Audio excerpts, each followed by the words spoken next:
안녕하십니까. 평생투자 파트너입니다.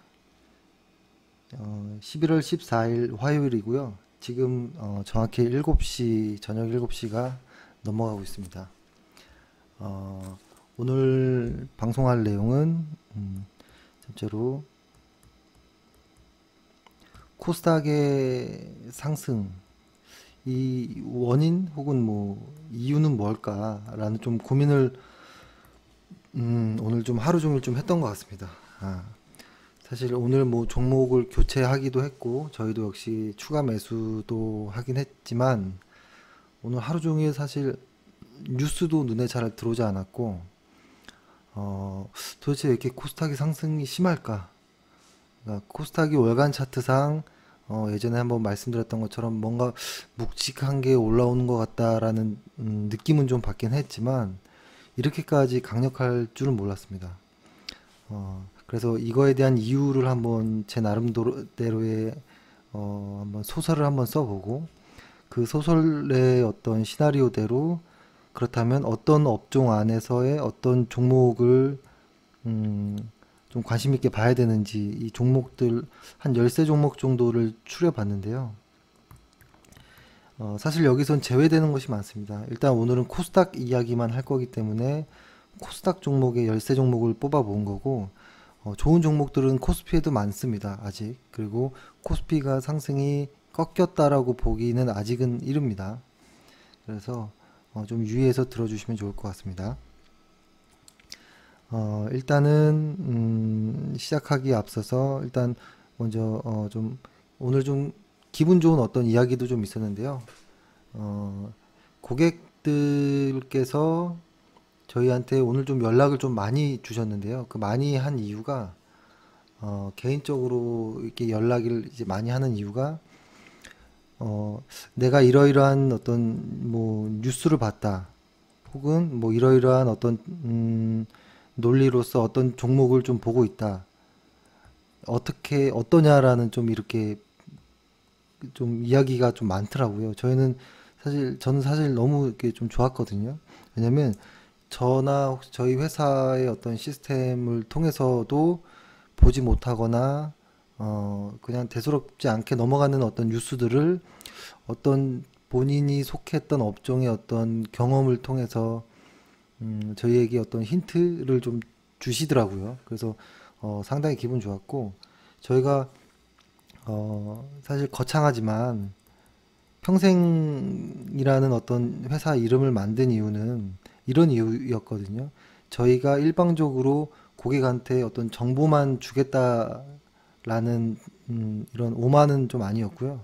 이런 자만도 아니었고 사실은 제가 하고 있는 어떤 종목을 매수하고 매도하는 뭐 이런 것들은 아주 작은 잔재주에 불과하거든요.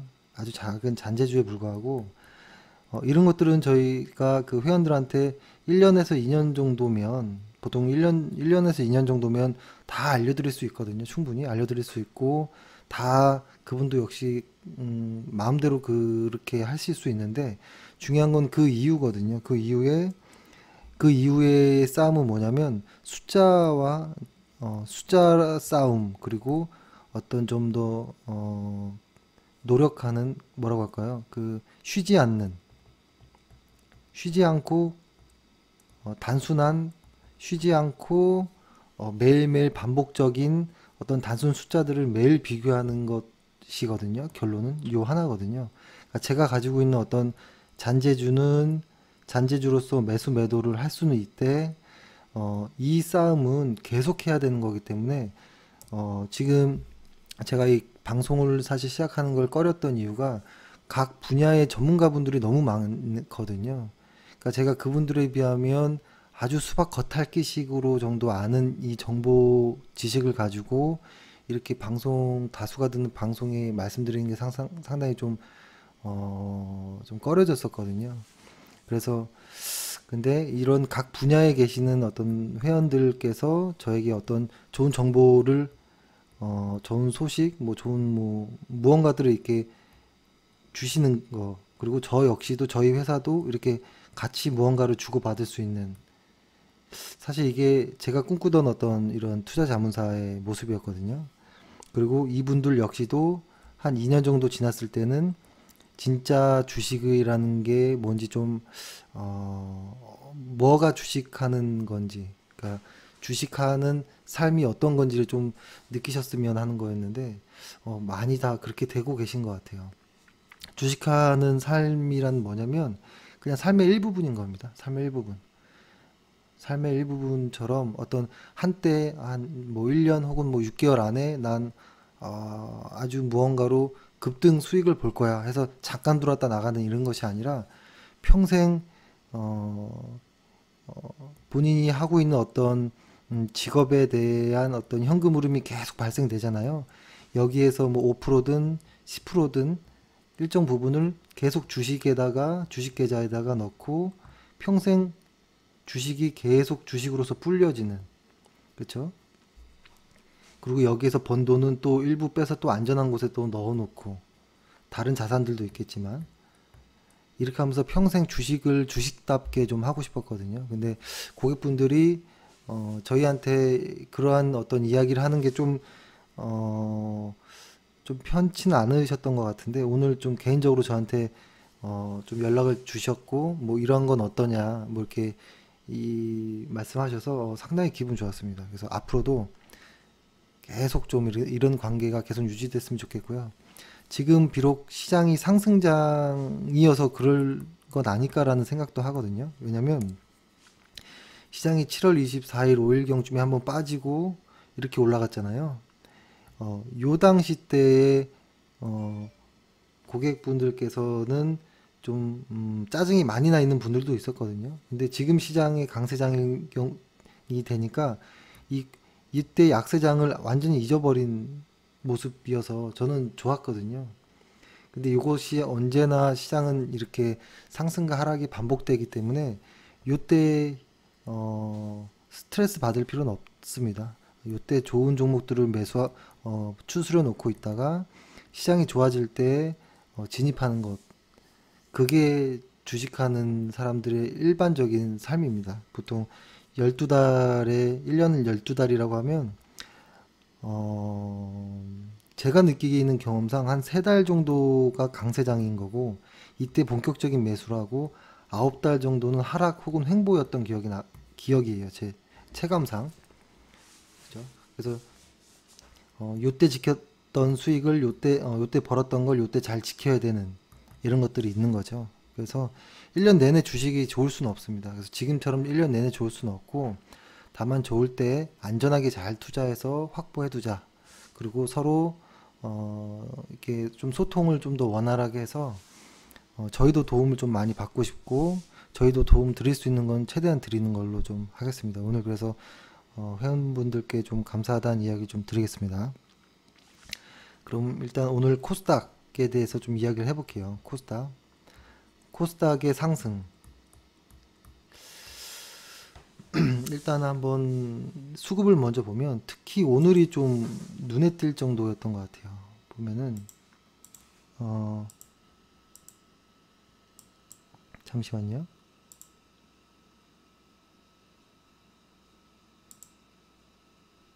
이렇게 하면 보일지 모르겠네요.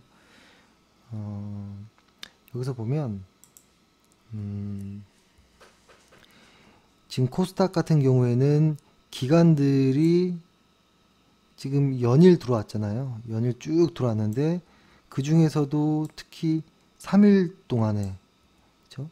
3일 동안에 외인과 기관들이 엄청난 물량으로 들어왔어요. 이거를 한번 좀 환산을 해보면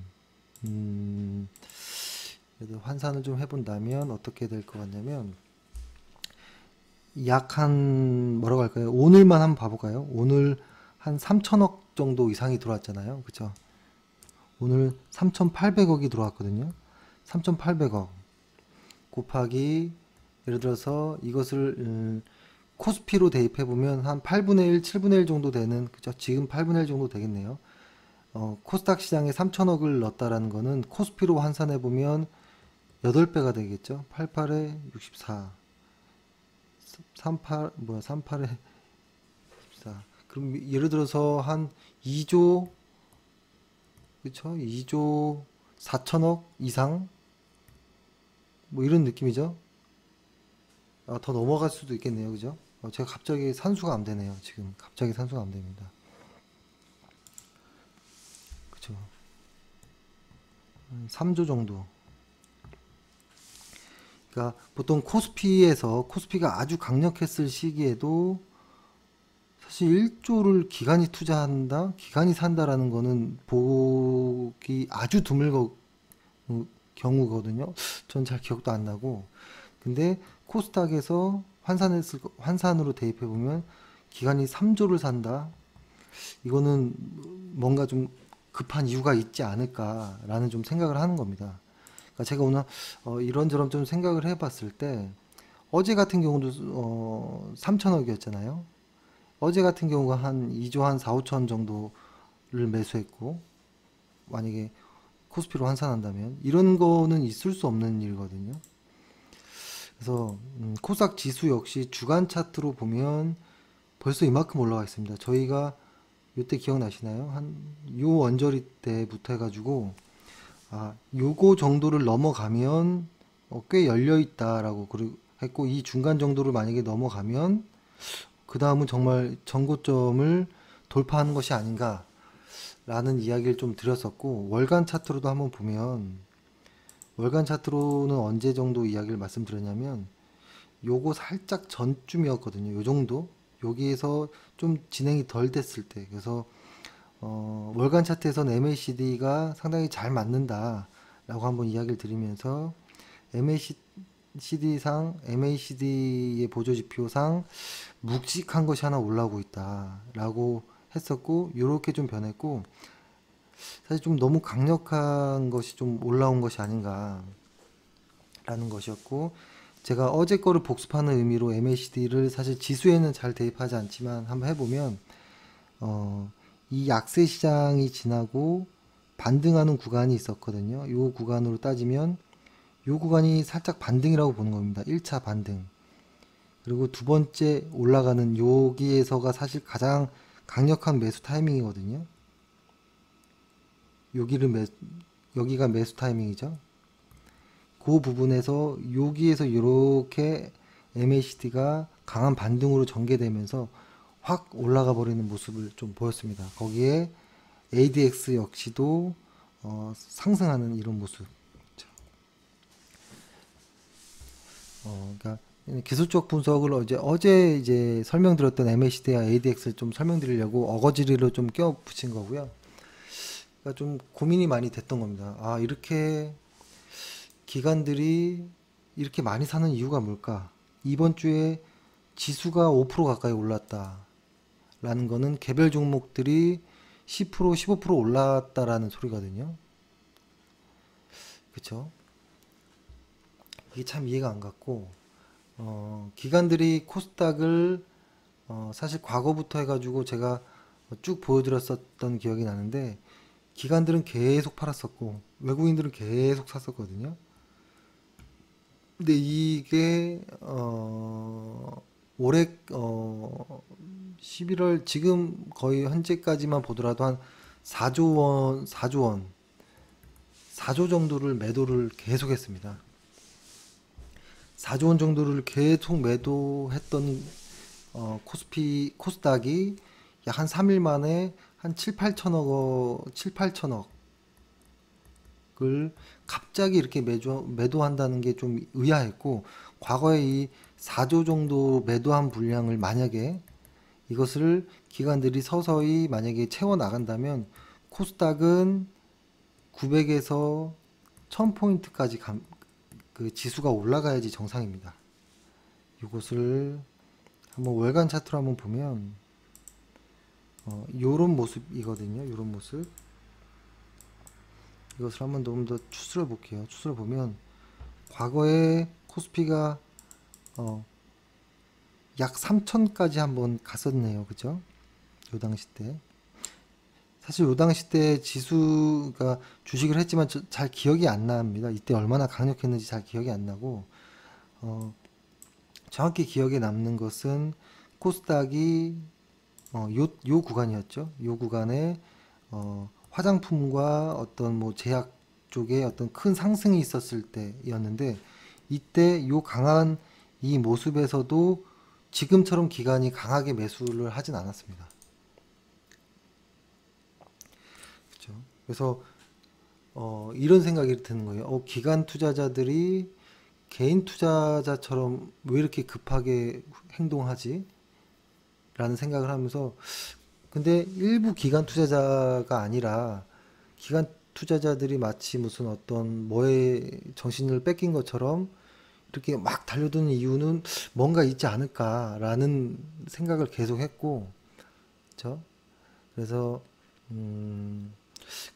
그거에 대한 어떤 소설을 한번 좀 완성을 해 봤는데요. 어, 그러니까 지금이 뭐 어떤 바이오라든지 제약 업종, 뭐 IT 쪽에 오늘 좀 많이 날라갔잖아요. 그쵸?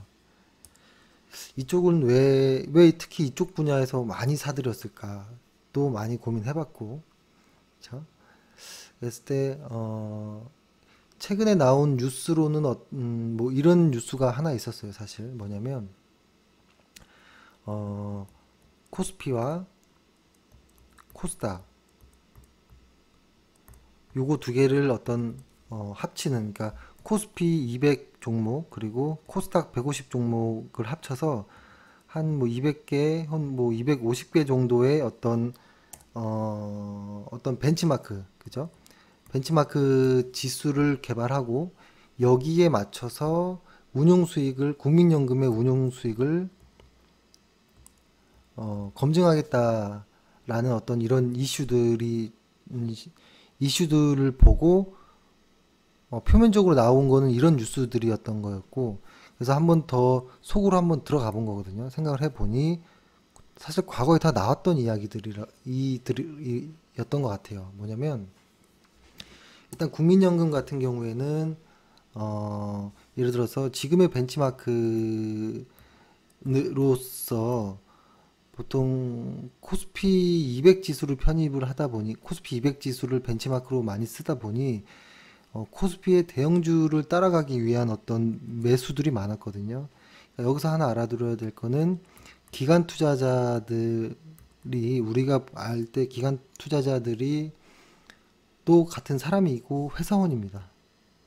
회사원이기 때문에 예를 들어서 내가 관리하고 있는 어떠한 포트폴리오가 있는데 코스피 200보다 수익률이 저조하다라고 하면, 여기에서 가장 시총이 많은 혹은 가장 수익률이 가장 센, 최근에는 삼성전자였죠. 삼성전자를 어쩔 수 없이 매수를 합니다. 근데 여기에 일정 부분은 그 운용 자금은 정해져 있는데, 삼성전자 같이 비중이 큰 걸 사다 보면 살 수 있는 종목이 줄어드는 거거든요. 이렇다 보니 코스닥을 못 사는 경우도 있었고, 코스닥에 어떤 제한을 두기도 했었죠. 시가총액이 1000억 이하인 코스닥을 매수하지 말자라는 가이드라인도 있었기 때문에 그간 한 향후 2년간 코스닥이 많이 눌렸었고, 향후 2년 동안 반대로 코스피는 잘 가고 있었던 거였거든요. 근데 이렇게 하지 않겠다라는 겁니다. 왜냐면 코스피의 대표 종목들과 코스닥의 대표 종목들을 섞어버리겠다는 겁니다. 여기서 하나로 만들어서 이것보다도 이것과 국민연금의 성과를 비교하겠다라는 거기 때문에, 과거에는 여기에서만 매수가 이루어졌죠. 그죠? 여기서 이제는 섞는다라고 했으니까 코스피에서만 매수가 이루어졌는데, 이제는 코스닥에서도 잘 나가는, 그러니까 코스닥의 최근에 어떤 변동성, 주가 상승률들이 높잖아요. 그죠? 그죠? 높기 때문에 이 코스닥의 변동성과 수익률을 따라가려면 이 코스닥 안에 있는 이 코스닥을 대표하는, 혹은 이 코스닥의 시가총액 혹은 주가 수익이 높던지, 하여튼 이 코스닥의 어떤 변동성을 맞춰야 되기 때문에 이쪽의 종목을 급하게 매수하는 것이 아닌가라는 1차적인 생각을 일단 했고, 그리고 또 하나는 사실 이것이 더 중요한 이유 같아요. 뭐냐면 바뀐 새로운 문재인 정부 그죠? 음, 그쵸? 문재인 정부라고 얘기를 할 수 있죠. 사실 뭐냐면 어, 정부가 바뀌면서 많은 것이 좀 달라졌거든요. 그러니까 우선순위가 뭐가 뭔지는 모르겠지만 일단은 문재인 정부의 핵심은 일자리 창출인 거죠. 그렇죠? 일자리 창출인 거고 근데 일자리 창출에서 가장 비중을 많이 차지하는 신규 일자리, 신규 고용의 어떤 90%를 신규 고용의 90%를 책임지고 있는 중소기업이거든요. 중소기업. 그러니까 일자리 창출이 목적인데 일자리를 가장 많이 창출할 수 있는 곳이 중소기업입니다. 그래서 이 중소기업을 살리는 것이 문재인 정부에는 가장 큰 어떤 아젠다입니다. 그러려면 이 중소기업을 어떻게 살릴 것인가가 이제 이야기겠죠. 그러니까 그러니까 대기업 현재 대기업과 중소기업이라고 좀 나눠보면 나누기도 좀 애매하지만 대기업에는 어떠한 공정 거래라든지 어떤 세율을 또 올리기도 하고 그리고 중소기업에는 세율을 좀 낮춰주고 활성화시키려는 어떤 이러한 것들이 어, 이루어져야 되고 이루어지고 있는 과정인 거고 그리고 아주 중소기업 중에서도 아주 성장성이라든지 어떤 기술력이라든지 어떤 훌륭한 어, 작은 기업들을 코스닥 상장 이전에 코넥스에다가 먼저 코넥스에 먼저 쉽게 상장을 시키려는 게 목적입니다. 목적인 거고 그래야지만 코넥스에서 잘 유지가 되는 회사들을 코스닥으로 다시 쉽게 올리고 여기에서 벤처 자금들도 중소기업에 잘 흘러가게 하는 그렇죠? 결국에는 이런 것들이 사실 코스닥을 활성화해야만 하는 것들이거든요. 코스닥, 코넥스 그리고 어떤 이런 것들을 위해서 벤처 기업들에게 벤처 캐피탈 투자금 그죠? 그러니까 벤처 자금들을 좀 더 쉽게 들어가게 하고 나오게 할 수 있는 그래서 벤처 펀드도 10조를 설정을 하고 있고 현재 그래서 이런 일환으로 좀 해석하는 것이 간단한 것 같아요. 그러니까 결국엔 어, 일자리 창출이 일자리를 창출하는 것이 지금 정부의 가장 큰 핵심 테마라는 것이고 이것을 위해서는 중소기업을 움직여야 되는 것이다. 그죠? 중소기업을 움직이는 것은 어떤 코스닥 시장을 활성화하는 것이었고 이 코스닥 시장을 활성화하는 것에 해답으로 정답으로 찾은 것이 연기금을 움직이는 것이다라고 지금 흐름은 이렇게 보여지는 겁니다. 연기금은 움직이기가 정부의 의지만 있으면 충분히 가능한 것이었거든요. 그렇죠? 그러니까 완전히 전 정권이랑은 다르죠. 박근혜 정권일 경우에 정권에서 국민연금을 대하는 자세는 대기업 주식을 담게끔 하는 거였거든요. 그래서 한동안 개인 투자자의 비중이 가장 많은 그쪽 코스닥이 한참을 눌려 있었던 거고 바뀐 문재인 정부로 와서는 국민연금의 코스닥 편입을 10%까지 높이려고 하는 거였거든요. 지금 국민연금의 코스닥 보유 규모가 3.5조 정도, 3조 5천억 정도거든요. 그러면은 계산해 보면 향후에 뭐 내년이든 뭐 이번 연도든 내후년 해서 한 16조 원, 16조 정도를 더 사야 되거든요. 그러니까 코스닥 시가총액이 200조라고 하면 한 10% 이상 16조 원을 더 추가로 매수를 해야 된다면 해야 되기 때문에 어차피 해야 될 거 지금 변동성이 커질 때 커지기 전에 들어가자라는 게 어떤 지금의 기관들의 심리가 아닌가라는 생각을 좀 합니다. 그러니까 과거에, 그러니까 사실 지금 이것이 이러면 이게 대기업을 죽이는 것이 아니냐, 중소기업을 살린다고 대기업이 죽는 거 아니냐, 혹은 대기업에서의 어떠한 그 뭐죠 그거 낙수 효과를 는 어떻게 하고 중소기업만 이렇게 하는 것이냐, 뭐 이런 이야기도 나올 수 있거든요. 근데 사실 그러니까 우리는 주주잖아요. 주식하는 사람들. 주주로서 봤을 때 대주주로 연기금이라든지 외국인들이 들어갔을 때 가장 혜택을 보는 사람들은 그죠? 대주주, 그 대기업의 대주주와 외국인이었습니다. 외국인. 보통 97% 정도 개인 투자자들은 어, 손실이었고요. 그죠?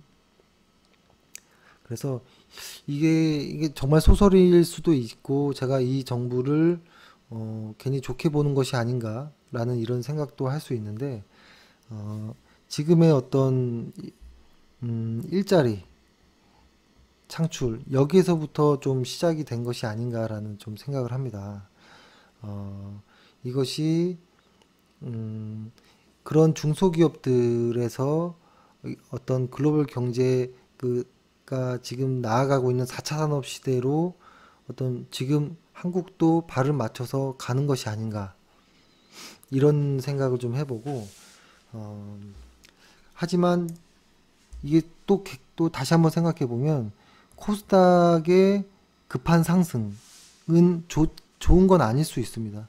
그죠? 아직 이루어지지 않은 무언가의 심리로 그죠? 심리로 움직이는 것들이 지금 많다라는 것을 좀 주의해야 돼요. 지금 이제 리스크 관리를 좀 해야 됩니다. 지금 만약에 바이오라든지 어떠한 종목들에서 음, 상승을 많이 봤다면 이익을 보전하는 전략도 같이 써야 돼요. 왜냐면 올해 전기전자 쪽에서의 상승이 한 58% 정도 나왔거든요. 근데 지금 의약품 쪽에 어떤 상승은 57%까지 올라와 있는 상황이에요. 꽤 많이 치고 왔다라는 좀 생각도 듭니다. 그러니까 코스피보다도 한 30% 이상 수익이 난 거거든요. 이 의학 쪽이. 그 의학 쪽에서의 시세를 이끌었던 거는 다 아실 거예요. 시밀러, 그죠? 삼성 바이오로직스와 셀트리온, 그리고 한미약품, 그리고 신라젠까지도 한 몫을 했죠. 그렇다 보니까 지금 시장이 이렇게 돌아가다 보니까 어떤 코스닥의 어떤 매기가 정책에 의해서 정책 기대감에 의해서 움직이게 되다 보니까 상당히 위험한 것들도 최근에 봅니다. 일단 요거를 먼저 정리 한번 해보면 어, 테마주라는 이야기가 좀 나올 건데요. 제가 생각하는 테마라는 것은 뭐냐면 돈과 의지가 있는 누군가가 그 한 업종을 상승하는 혹은 그 업종의 한 종목 이렇게 보거든요. 돈과 의지 이 두 개가 있어야 되는 건데요. 이 의지는 정부 정책 의지만큼 강력한 건 없거든요.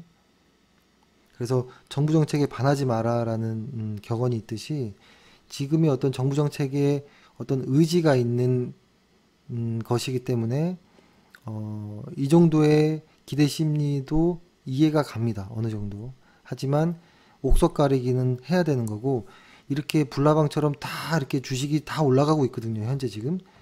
근데 어떠한 충격이 꽉 오면 확 꺾이는 게 몇 종목이 나오고 들 꺾이고 살아가는 게 있을 거예요.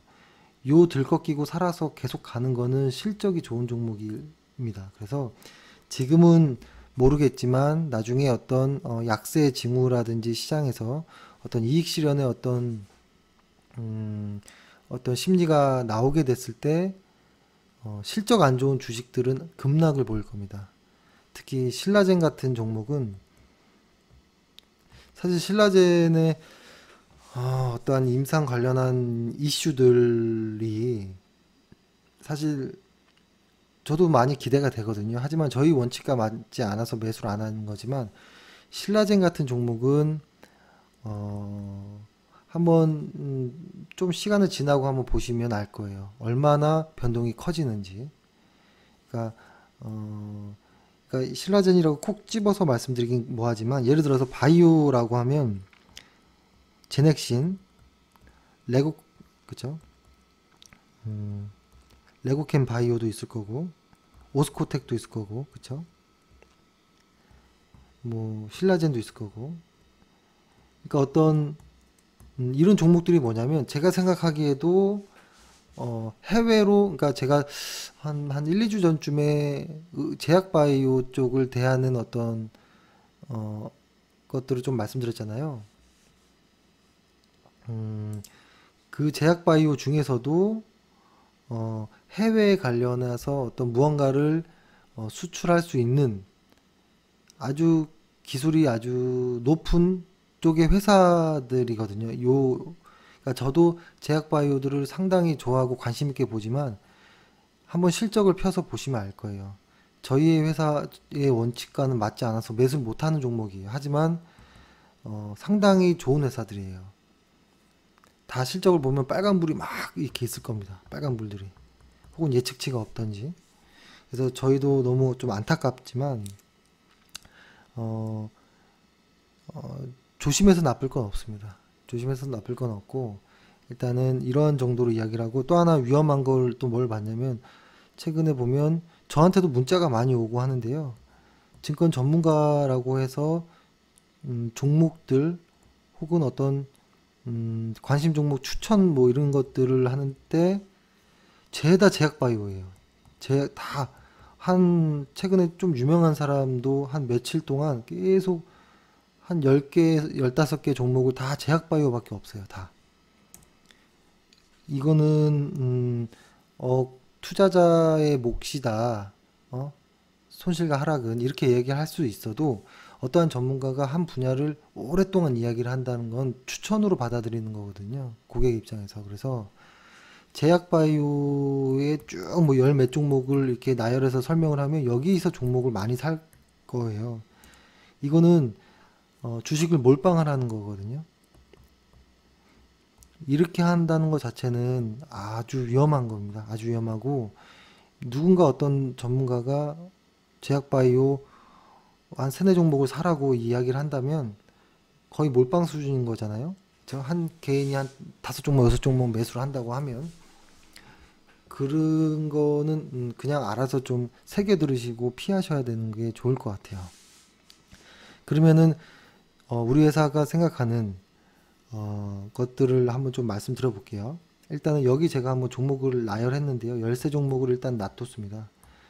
이건 뭐냐면 만약에 코스피 200과 코스닥 150의 종목을 합쳐서 한 200개 정도로 종목을 추스려서 벤치마크로 만든다면 이 코스닥에서 어떤 종목들이 일로 들어갈 수 있을까?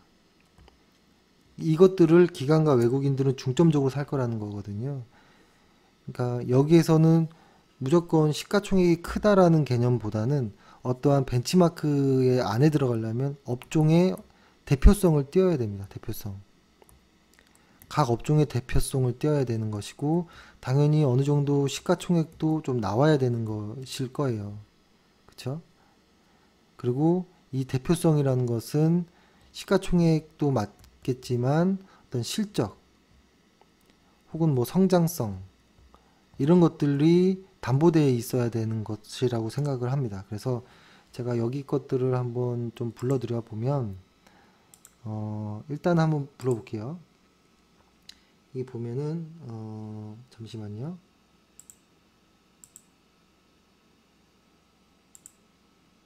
예, 이제 보이겠네요.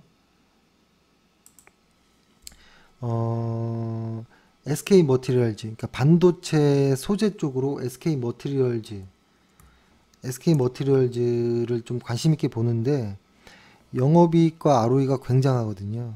예를 들어서 ROE 같은 경우에도 26에서 이제 뭐 30 정도, 32 정도까지인가 아마 늘어날 거예요. 상당한 실적을 갖고 있는 이런 회사인 거고, 제가 이거를 차트를 보면서 같이 설명해 보겠습니다. 일단 주간 차트로 일단 보겠습니다. 편의상 흐름을 봐야 되기 때문에 지금 월간 차트가 나와 있는데, 아이고, 여기 밑에 나와 있는 글씨는 잘못된 거예요. 이게 지금 다 일간 차트로 되어 있거든요. 주간 차트로 보겠습니다. 여기 일간이라고 되어 있지만 주간 차트라고 이해하시면 됩니다. SK 머티리얼즈, 그렇죠? 계속 좀 한참을 정말 몇 년을 올라갔습니다. 아주 무섭게 올라갔던 종목인 거고, 근데 아직도 성장이 끝나지 않았습니다. 그리고 이녹스 첨단 소재, 그리고 동진세미캠은 다시 재도약을 하는데요. 이게 상승이 더 남아 있을 것 같아요. 그리고 OLED 장비 쪽에는 내년부터 더욱 좋아지는 주성 엔지니어링도 지금은 많이 눌려 있는 모습이거든요. 하지만 이 하락이 강하진 않을 거예요. 어느 정도 마무리가 된 모습으로 보이고, 관심 있게 봐야 되는 종목이다라는 거. V원텍 역시도 지금 상승을 시작했죠. 이제 한동안 많이 머물러 있었고 하는데 바닥을 다지는 것이 확인됐고, 아마 이제 전고점을 테스트하러 올라가지 않을까 싶습니다. 3만원 정도를. 그러니까 이 V원텍이라고 하면 OLED와 2차 전지를 동시에 소화할 수 있는 회사로 보면 돼서, 저는 V원텍을 상당히 괜찮게 보고 있습니다. 그리고 2차 전지로 갔을 때는 포스코 캠텍이 지금 상당히 꽤 한 8주 가까이를 뭉쳐 있었습니다. 지글지글하게 뭉쳐 있었는데, 오늘로써 주간 차트상에 봐도 그렇고 일간 차트상에 봐도 그렇고 종가상으로는 신고가를 다시 낸 겁니다. 오늘로써. 그래서 저희도 역시 매수를 하였고, 그런 이유로 포스코캠텍 실적, 제가 지금 말씀드리는 건 2018년도에도 훨씬 큰 이익 성장을 하는 회사들입니다. LNF는 너무 좋은 회사입니다. 그렇죠? 아주 기술력 있는 회사. 에코프로, 저는 요 세 개 정도를 이제 좀 수술해 보려고 하고, 그 다음에 제가 대형주로 만약에, 그러니까 지금 말씀드리는 거는 코스닥 안에 있는 2차 전지와 어떤 일부 종목들을 말씀드리는 거예요. 코스피의 2차 전지들도 있겠죠. 대형주, LG화학, 그죠? 삼성 SDI, SK이노베이션. 근데 아직 중국 사드 관련해서 어떤 보조금 관련한 이슈가 좀 사라지기 전에는 조금 횡보하는 모습이 보여지지 않을까라는 좀 생각을 합니다. 그리고 게임주로서는 위메이드는 의미 있는 요 저항선을 오늘 뚫었습니다. 아마 위메이드는 이제부터 시작일 거라고 보고요. 실적 성장이 꽤 높습니다. 근데 기저효과도 있을 수 있어서 좀 조심스럽지만 실적과 수급을 믿어보면 어떨까 하는 생각이 들고요. 펄어비스는 저희가 상당히 좋아하는 종목이었고 이제 계속 좀 올라가고 있는, 그쵸, 게임주는 이랬고, 엔터 같은 경우에는 CJENM이 지금 저는 기관과 외국인이 좋아할 수 있는 종목이라고 보여지는데, 다만 지금 매수 자리는 아니라는 겁니다. 지금 전고점 자리들이 딱 놓여 있거든요. 이렇게 이거를 자세히 그려보면 이 정도를 예를 들어서 이 정도 라인을